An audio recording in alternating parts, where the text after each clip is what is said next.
Welcome. This podcast is an exploration into being human and what's possible when there's less attention on the noise in our heads. Warning: while listening to this broadcast, you may experience moments of deep peace, sighs of relief, personal insights, or long stretches of dead air. Do not be afraid.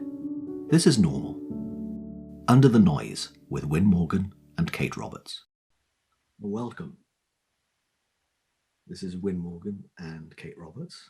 Hi, Kate.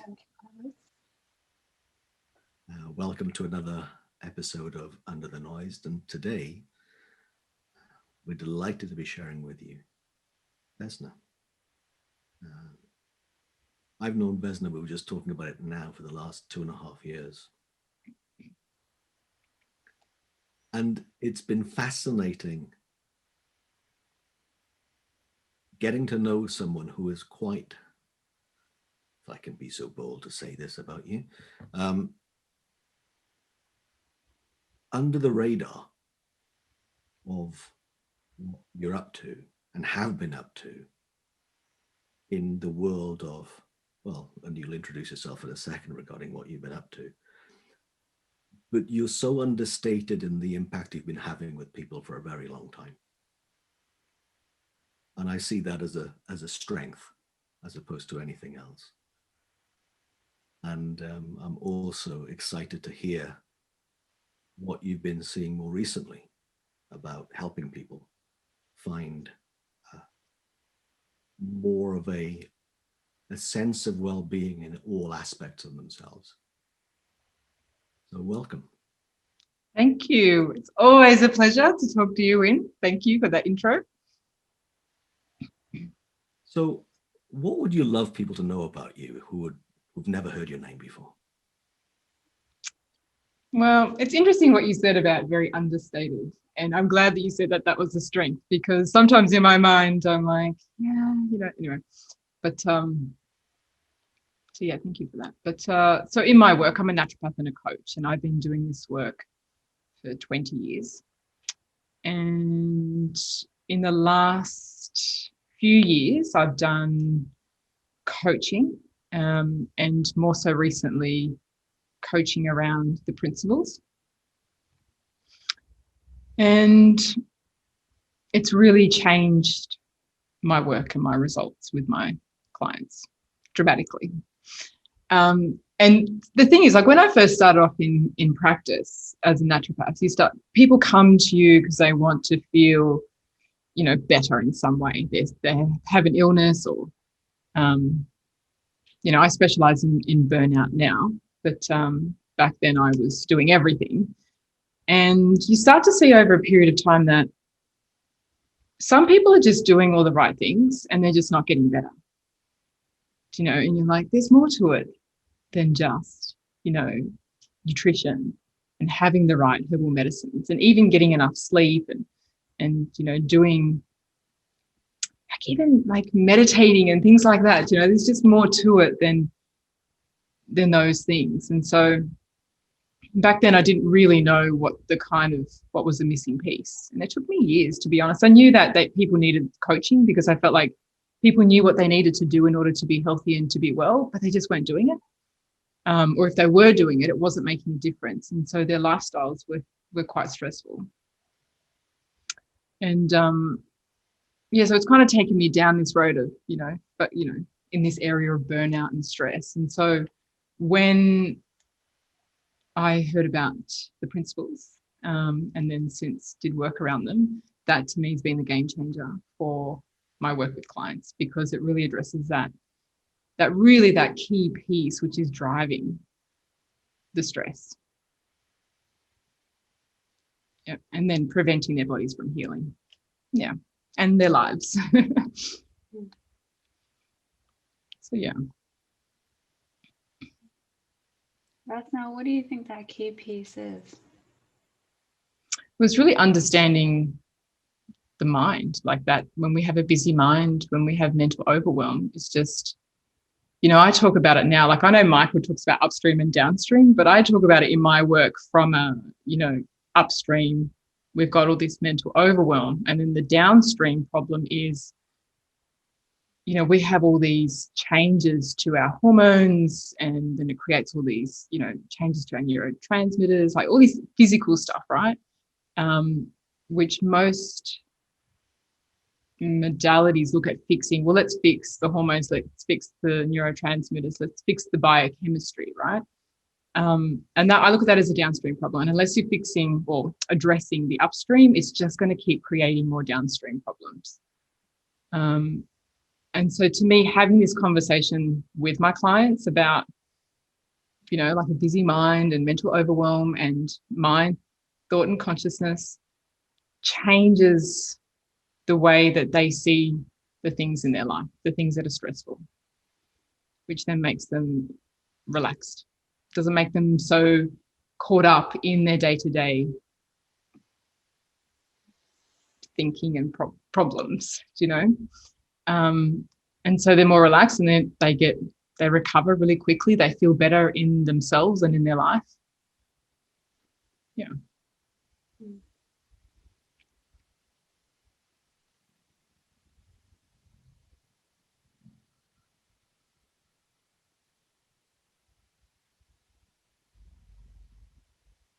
What impact does that have on their biochemistry then when they notice what you're pointing out to them? Well, their whole nervous system relaxes, right? And so therefore they're not getting the high stress hormones being released. And when we have all those stress hormones, it's very hard for our body to do the healing work that it needs. And so I always say it's kind of like, if you're just addressing those, biochemistry without addressing, or having that conversation around the mind and mental overwhelm and all of that, then it's kind of like having one foot on the brake, one foot on the gas. You're not really getting anywhere. And it's a real struggle for people to then, because they really feel like they're trying to do all the right things, but they're not getting, maybe they get some ease of symptoms, but they're not really having the quality of life that they want.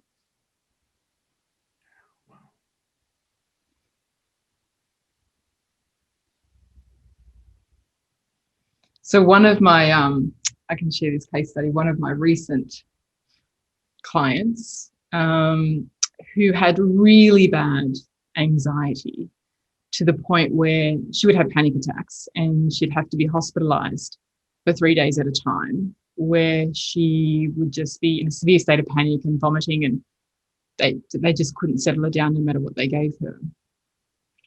And so we've been working together since just before Christmas. And it was funny, she was saying to me the other day, she said, to think when I signed up just before Christmas, I thought it was the worst time to sign up.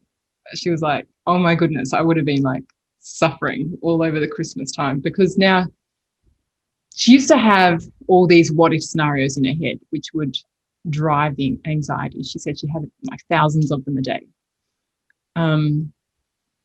She had nausea, which would make her more anxious. She thought that there was something really wrong, and that scared her. And obviously not sleeping and all this kind of stuff. So basically it's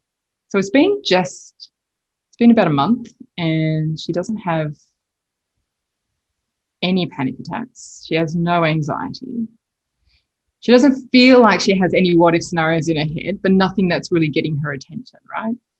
And she just feels more relaxed. She's sleeping better. She's got more energy. Like her whole, like I just remember the first phone call I had with her, like she was crying, and now she's like smiling and happy, and she's just really, relationship with her kids have changed. She's not, yelling at her kids because she's so frazzled,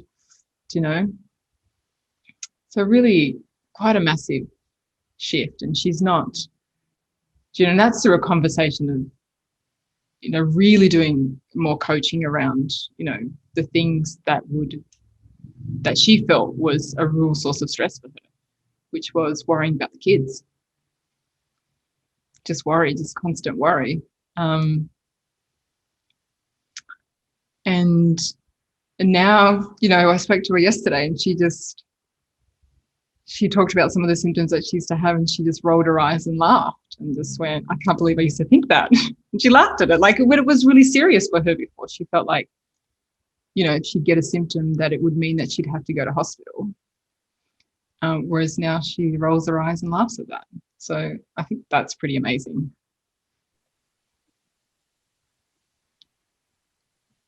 That's huge. It's huge, yeah. It doesn't have the same hold on her anymore. So yeah. And that's the thing that kind of jumped out from what you said, was that it's not that she doesn't have all those thoughts anymore. She just doesn't seem to be as attached to them. Yeah. It's kind of like they disappear. They just don't have that hold. That's huge. And it was interesting because she said that her anxiety was around her children, like if something happened to them, you know, if they got hurt, and it was that anxiety was showing up in her kids as well. So kids, if they'd fall over, they'd get anxious and panicked if, you know, they'd look at their mum, and she said now that, you know, they're not even anxious anymore. So it's interesting, yeah. It's just, yeah, it's amazing. Yeah. Wow.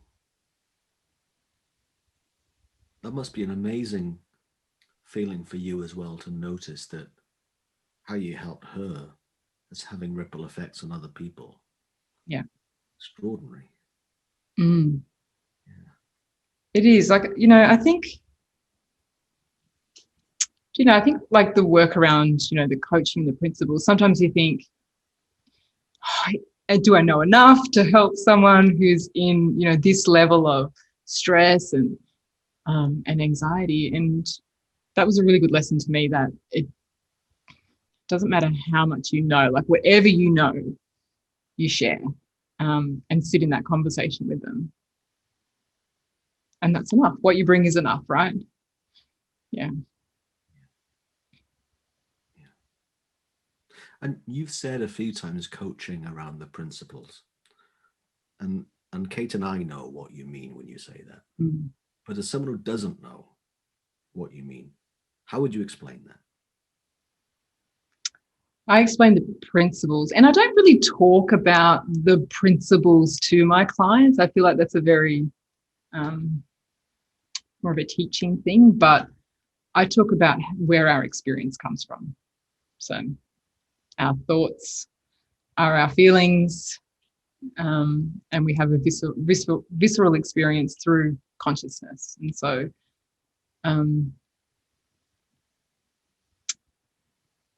it really looks like that our experience is coming from the outside, but it's all an inside job. Hmm.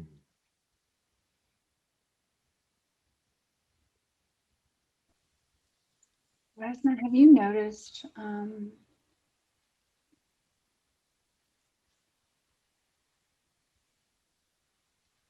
as you start to change, and how, if this becomes more real for you, have you started to see that in your own life, personal life, that other people seem to kind of respond to those changes? As I notice changes in myself, do you mean? So like, kind of like this woman that you're coaching, and her kids are just naturally responding to that change. Have you noticed that for yourself as well? I've noticed it, like I've noticed a lot of change in my life through this, like my business, my relationships. Certainly from like a business perspective, I used to get caught up in the problems. Like if something went wrong, my head would spin, and it looked very real to me that I needed to work this stuff out. And so through this understanding, I could really, I just don't get caught up in the same level of, I don't make it such a drama anymore. I don't have the same reactions when things go wrong. And definitely my close friends and family, especially my family, they've noticed that. They're like, yeah, you don't react like you used to anymore, right? Like, yeah. And certainly my personal life, like particularly around relationships. And this was something that's, you know, I've had a lot of insights around this, and they still continue to show up.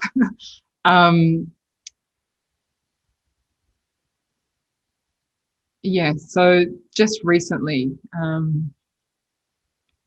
like around the whole idea of rejection, that was quite a big insight for me recently, that it's really just like, to me, rejection was a thing, whether it be in business or in relationships, it felt like something that was like a thing that you had to, like, it was bad. It meant something about you, right?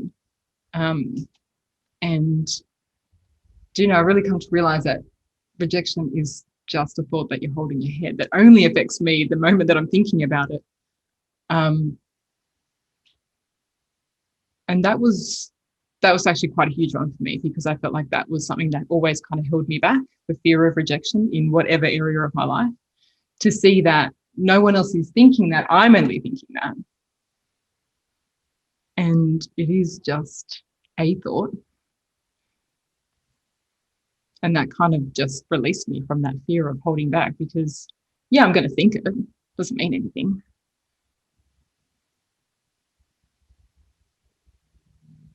And it sounds like there's so much freedom in that.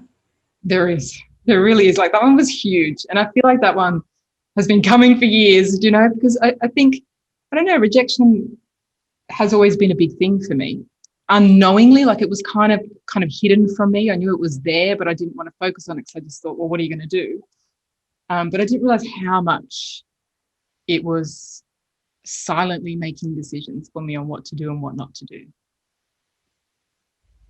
And so, yeah, there is a lot more freedom knowing that, well, I'm the only one thinking it. And even if somebody else is thinking it, it doesn't really matter, because it is so transient of a thought. And that it's not like embedded in my DNA or in my body. I think that's one of the other things that I've seen, is that when stuff happens in our past, we're not carrying it.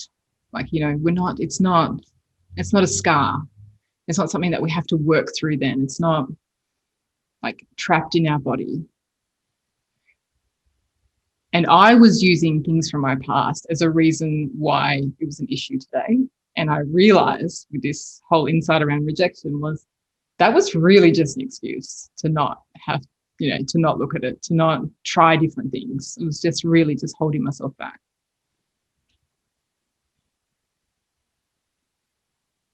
In listening to you, it strikes me how many of us as humans keep ourselves safe from feeling things such as rejection,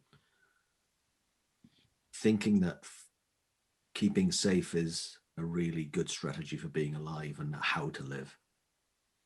And then when we notice the kind of thing that you've just seen, the truth of, that, wait a minute, I was afraid of rejection and I've just seen it for what it is.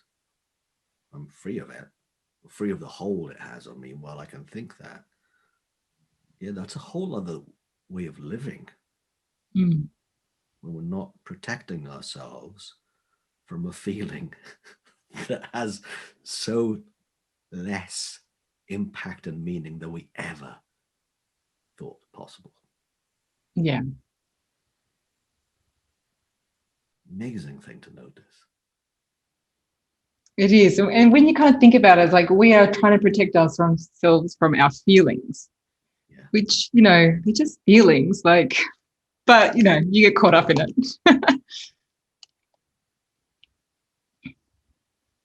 Yeah, it was funny. I was, another thing that kind of came up for me, how people talk about, like different strategies of how to do things. I think people, they reverse engineer how to, well, this person did these steps, so let's reverse engineer that and follow the same steps. And through all of this process, I can really see, like, the steps come after the insight, right? That's when they work. You can't reverse engineer that. Yeah. Right. Yeah. Which is an example of, the foundation of most of your work in the last 20 years was reverse engineering the signs of health, physical, hormonal health. And when we input the things that would look on the markers like that would be the natural, then that would seemingly be enough. But it's at a symptomatic level as opposed to a causal level. Yep. Back to what you said, well, in Michael Neal's words about going upstream to the actual cause of it. Well, wait a minute. What causes hormones? What causes all of these markers? What causes an awful lot of our stress and the other markers that we've got towards autoimmune is our thinking being over revved, as you've said, and that's the cause of so much of it. But sometimes we get symptoms and causes that are the other way around, and we think, well, wait a minute, no, it's the hormone that causes the thought. Well, for anyone who thinks that's true, take a look, fresh look, not to say and believe what the three of us are saying today, but just take a look with fresh eyes and notice what you might see. Look, I certainly do, like with my clients, I do a lot of restoring gut health because we know that the microbiome influences neurotransmitter production in the brain and mood and all of that. But it's kind of like what's first, the chicken or the egg, right? And so in my work, from what I've seen, is that it really does start from that causal effect is that mental overwhelm. Yeah, which in my mind would probably maximize the impact of those additional remedies that you might suggest to people. Yeah, well, like for that case study that I mentioned, she was already seeing other naturopaths before and practitioners, and they were doing all the right things, but she wasn't really getting that transformation. She wasn't, her anxiety had reduced, but she was still trying to manage it, right? She was still just there, and she was still so scared she was going to be in hospital. So, doing all the repair work, through herbal medicines and nutrition is, it's important, but you need that other piece. Otherwise, it's not going to move the needle. Cool.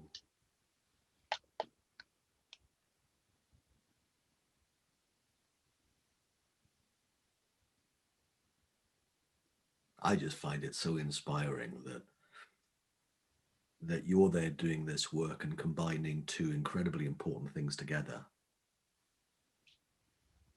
in the world, and knowing how much more that you're seeing, going back to the answer that you gave to Kate's question a few minutes ago, and that we're all in that place of seeing more and therefore helping people with more impact and and seeing things for ourselves. I just think that that's just a lovely thing to notice.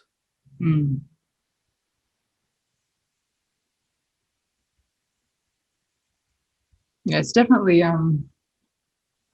makes the work more exciting too. Like you're really kind of getting in a lot deeper with people than if I was sitting in a clinic prescribing. A lot of my profession, that's the model, right? It's just it's not really having a lot of presence with the person anymore. It's about looking at blood tests, looking at lab tests, hearing symptoms, prescribing on your way. Which is a shame, because I think, I hear a lot of feedback from people is they really go to see someone, they just want to be heard. That's what they, initially, that's their initial thing, is that they want to be heard. They want to be able to share. They don't want to be kind of diagnosed through a lab test. I mean, they do and they don't. They want to have interaction, connection.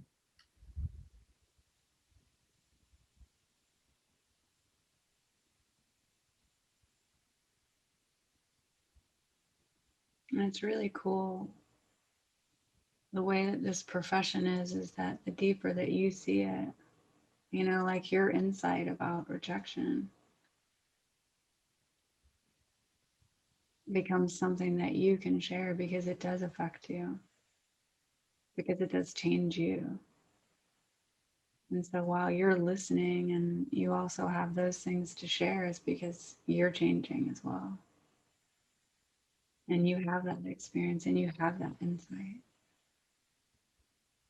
And so when you're with clients and they see something like your client saw, And these things just start to change without really like a lot of effort. It's incredible.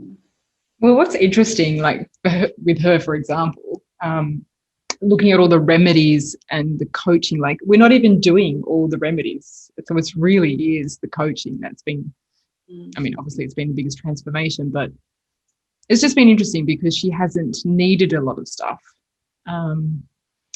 And yeah, she's had huge transformation. So yeah, I think obviously I understand the deeper I see these things, obviously I can help people at a deeper level. And I think, that insight around rejection, and I'm sure that extends to so many other areas in my life, which I probably haven't seen yet. And so there's always more to see. Yeah. And I would imagine that fear of rejection runs a lot of people. Mm.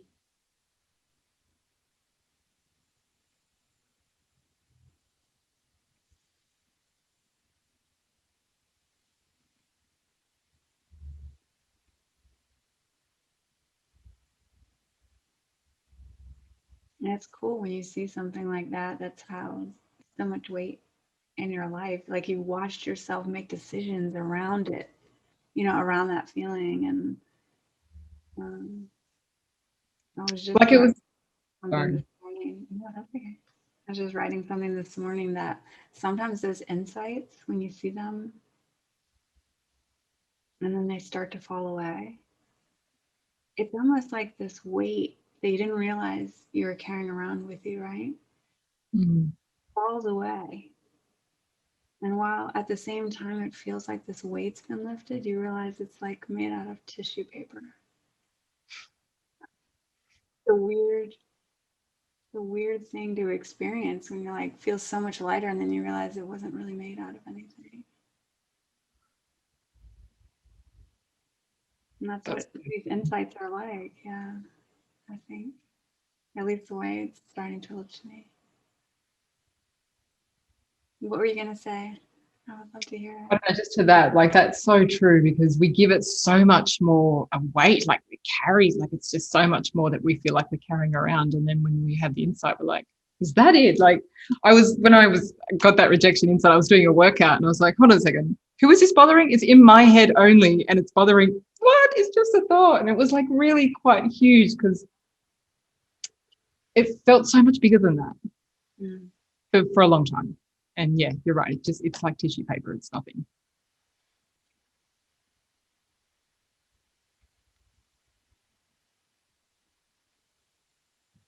And the other thing I was going to say was what I've noticed is when you hold yourself back for fear of rejection or whatever the fear is, you don't develop skills in that area because you've been holding yourself back. Like you actually, once you step into that, you don't really know how to navigate it as well because you really have just kind of held yourself back for so long. Does that make sense? Yeah. So whether it be like relationships or public speaking or whatever it is, once you step into it, you're like, oh, I need to probably get better at this. I don't really know what I'm doing here. Yeah. And then you magically seem to just know what to do. Yeah. I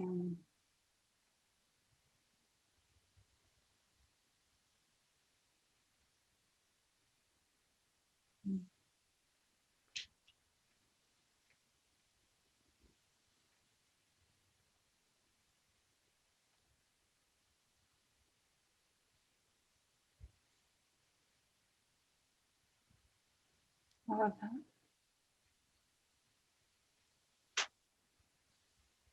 So how would someone get in touch with you if they wanted to know more about what you do and how it might help them? Yeah, so they can go to my website, vesnahrsto.com, and I have a couple of different programs, which is all listed on my Work With Me page. So, yeah, it's all there. And then details to that in the description to this if you're on the audio version, and down below in the description on YouTube. So You don't have to think about, how do I just I know. type out this lady's name? Done for Because you. you don't spell it the way you say it.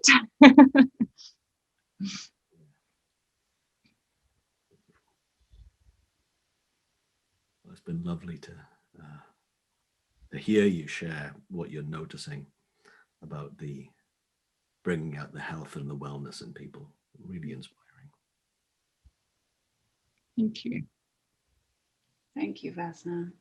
Thank you, guys. Thank you for having me. So you've been listening to Wyn Morgan and Kate Robert. And Vesna, our guest this week. Thanks for being with us on this episode of Under the Noise. If you want to find out more, there's always ways you can get hold of us in the descriptions below. And to hear more episodes, there's always more on all the platforms that are available. And we'll see you again soon. Thanks for joining us. We'd love for you to subscribe, rate, and review. If you have a topic or question that you'd like us to chat about, email Wyn or Kate at wyn@winning.co.uk and Kate at katerobertscoaching.com. Until then, enjoy what's possible under the noise.